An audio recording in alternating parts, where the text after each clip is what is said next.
Welcome to another retaliation race sale. Newbies welcome. Generous info. Sean. Everybody, how you doing? It's Sean from Retaliation Resale. This week, I discussed stuff from July 26th through August 1st. Gonna have some coffee. I like to start these videos with a little bit of philosophy, a little bit of, kind of how I think, to kind of let you know where I'm coming from. Maybe you're in the same kind of spot, and this will kind of help you relate to me and what I'm doing, or not. You could be like, oh no, I'm totally different from this guy, and you can move on. But hopefully you get something from these videos. I am 59 years old. I've just figured out I'm going to retire in 2 years at 62. I get a pension. I've got a city job. And at 62, the percentage kind of goes up. I wanted to retire sooner, but I've been off for a year with a knee injury. I had knee surgery, and it took a while to get it approved and all that fun stuff. So I've been able to devote more time than usual to the eBay side of things, mainly just kind of going through some death piles that I have. And they're called death piles because there's just an ever-growing pile of merchandise that needs to be researched and listed. And I made the mistake of feeding the cats a couple of minutes ago, so now they're running around all crazy. So if you hear some weird noise, that's it. I'm not going to edit it. The cats kind of run the place, so I just live here. But one of the things that I do is, I've talked about this before, ABS, always be selling. Well, I was looking on Facebook Marketplace, and I go there and I type in, free items. And I saw a listing for a thrift store that's 2.5 hours, not 2.5 hours away, I'm sorry, an hour and 45 minutes away. And they had 30 boxes of books. And I called them up, and I wanted to make sure they still had them, and I wanted to talk to them about stuff. And they said basically no cherry picking, but you can take as little as one box, or you could take them all. And I said, hey, look, I explained my deal. I said I can come down there and pick up 15 boxes, and depending on how it works out, I can come every week and get books from you. And they're like, great. I went down there, I talked to the guys. They had a bunch of helpers. I parked behind the store. They wheeled all these boxes out on the, with a hand truck, helped me load. It was great. It was really an easy process. I wish all my book pickups were this easy. But I was talking to the guy, and he was saying, oh yeah, thanks so much for taking these. We basically get so many books, and we don't have room for them all. And sometimes we actually have to throw them out. And I was like, oh no. So I think this is going to be really fruitful. I've already processed the 15 boxes of books, and I have 11 books that are going to go to Amazon. I know you're thinking, well, that's not a lot. I think 15 boxes with about 20 books each, so that's about 300 books. If you get 5% of the books, which would be 15, 95% of the books generally that you look through are, you can't use. 5% you can. So okay, 5% of 30 is 15. So I've got 11 going to Amazon, 2 that I can sell on eBay, and there were more. There's another 5 that I was excited about, but for whatever reason they were damaged. They had underlining, highlighting, so much so that it really sort of decreased the value down, so I could not use those. So I put those off to the side. I'll just donate those to Goodwill or Salvation Army. But kind of excited. So I'll show you a few of those things, and then I'm going to talk to you about something that I'm doing with another eBay seller. And I'm kind of bummed out because I do business differently than this other seller, and it's kind of causing me a problem, and I'll explain that in a second. So let me just go quickly about what I'm going to list. This is one of the books, and this is Spices. Spices of the World Cookbook by McCormick, the famous McCormick brand. I think their logo is red and white. This is a hardcover. A lot of times you'll see this listed, and it's the soft cover. Aha! Now, I can list this on Amazon for $23, but I can also list it for about the same price on eBay. I want to do it on eBay because this is the hardcover. I want to be able to distinguish in the description and with the video that this is the hardcover and not the soft cover. That makes a difference to some people. And the money that I can get this for, I can list it for like $20 plus shipping, and I'll make more money than if I listed it on Amazon. So that's the way to go, and that's why I'm doing it that way on eBay. The other book, this is Mrs. Code's Stone, and there's about there's 3 or 4 listings on Amazon. It sold like one time, and I think the rating is super high. I want to say it's like somewhere between like 3 to 7 million maybe. And there's a bunch of listings on eBay. I think there's 6 or 7, but they're all foreign, I think, with the exception of one. And the book might be $30, but it's like $25 shipping, that kind of thing. And I think one person in the US has it. The one seller's selling it for like 55 or something. So this is something that I'm probably going to list it for about 45 plus shipping. I might do like $50 with free shipping, 45 plus shipping, something like that. But this, I think, can sell. And it's the kind of thing about knowing your market. I think there is a demand. It's that the price is probably too high because it's mostly an English or European book. Excuse me. Let's have some more coffee. 2,000 years later. So it's like a great big puzzle, this thing called eBay. You just sort of have to look at things, and if you're seeing that all the copies are either Australia or England, and there's only one copy in the US, and it's 50, and that guy's been selling it for a while, and you look the comps, the completed sales, and the other ones haven't sold, and they're more, then that tells me, and the book is good. It's a solid book. It tells me the price is probably too high for what it is, and that's just how it goes. You might think that, hey, I should be able to get 100 for it, but if no one wants to buy it for that, it doesn't matter. It doesn't matter what it's worth, really. It's what people will pay for it. And I've got a weird example about that coming up later. But, like if, and a lot of that too depends on the market where you're selling it. I remember once I was at a flea market, and I was sitting on a stool, and 3 people came by and offered me $5 for the stool.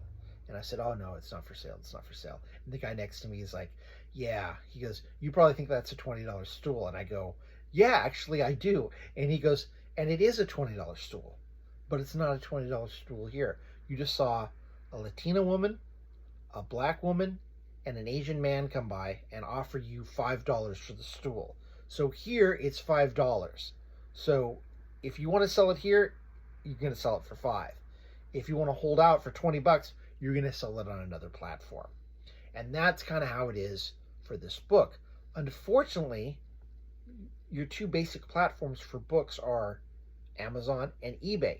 So if it's not selling in the $50 range, or the $30 plus $20 shipping, you're going to have to lower it to sell.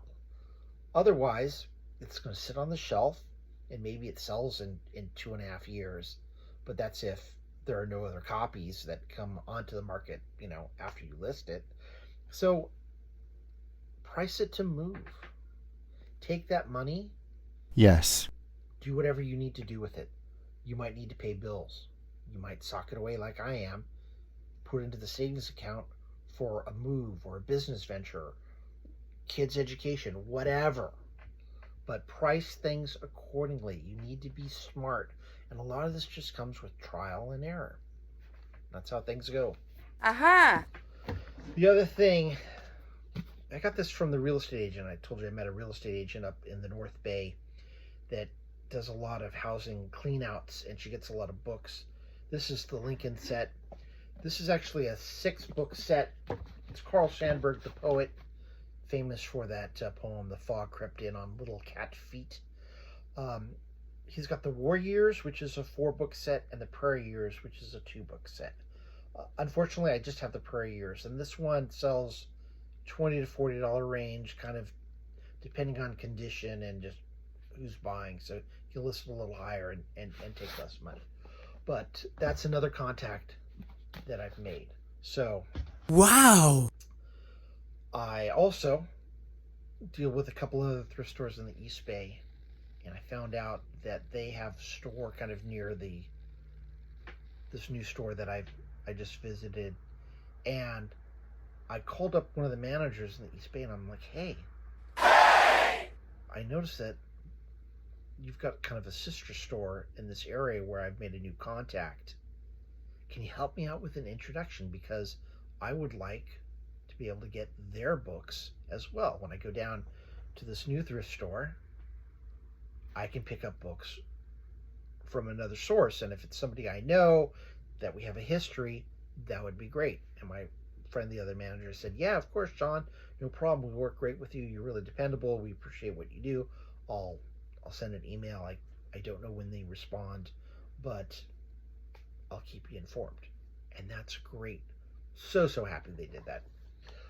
I've gone through kind of having a lull to now maybe I'm going to have more books than I know what to do with. But that is a good problem. Because I've even thought, like, what do I do if that happens? Well, there's other booksellers in the area. So if I get more books than I know what to do with and I don't have time, I can just post something and say, hey, other booksellers, I've got these books. Yes? You know, you can't cherry pick, but come by, and I haven't been able to scan them. It's overflow. I just don't have time because I've got a day job, and you can have them for free. So that's something you can do, and I've done that with other booksellers. I've done that with people that got out of the business and had quite a good stock. I got 40 books from one woman before, and this other woman I got 25. And it was just like cumulative, didn't have the time, didn't have the space. It's like, yes, tried to get into this, and I just, no. So, can you take them? Can you take them all? Okay, thank you. And I did. So, there's always stuff happening. There's always a solution. Problems aren't as bad as you think they're going to be. Uh-huh. Let's see. I'm going to just talk about a few things that sold, because this video is starting to get kind of long. July 26th, I sold a 1924 New Universities Encyclopedia set, 5 volumes, and it sold for $13 plus shipping. And I want to talk about this item because old encyclopedias don't have a lot of value. Old, like, Encyclopedia Britannicas, maybe leather bound from the teens or the 20s, you might be able to get some money for, but they're heavy and shipping is a lot. And it's not something that a lot of people want. There's a lot of them out there. And, you know, I've always told people, like, hey, you know, if you want to ground your kids because they are bad, and they're like, well, I can't do my homework because, you know, I need the computer. You could be like, hey, use the encyclopedia. Go old school. And you know the information in it is correct, and you know that it has not been, there's no fake news in the encyclopedia. There might be, you know, things might change over time, might have made some new discoveries, but nobody's deliberately changing the facts in the old encyclopedia. So, my stepmother Janice told my dad that once. I thought that was good. But I was happy to sell this encyclopedia set. I priced it to move $13 plus shipping. I made like $10. Very, very happy. And it's from 1924. The other thing I sold, a McGraw-Hill electrical engineering set. This was a group of books, and I sold it for $70 plus shipping. The gentleman that bought it was great. It was fine. It was a smooth, easy transaction. But I had somebody else that contacted me and said, hey, would you break this set up? Because I really only want books like 1, 3, 5, 7, and 9. And I just told them, I'm like, no, I'm selling it as a set. The first book is going for like $40 by itself on eBay. So I think 70 is more than a fair price, and I'm going to keep the set intact. And this was his response, which is mind-blowing. Okay, thanks for the response. I was looking to avoid duplicates. Okay, that's understandable.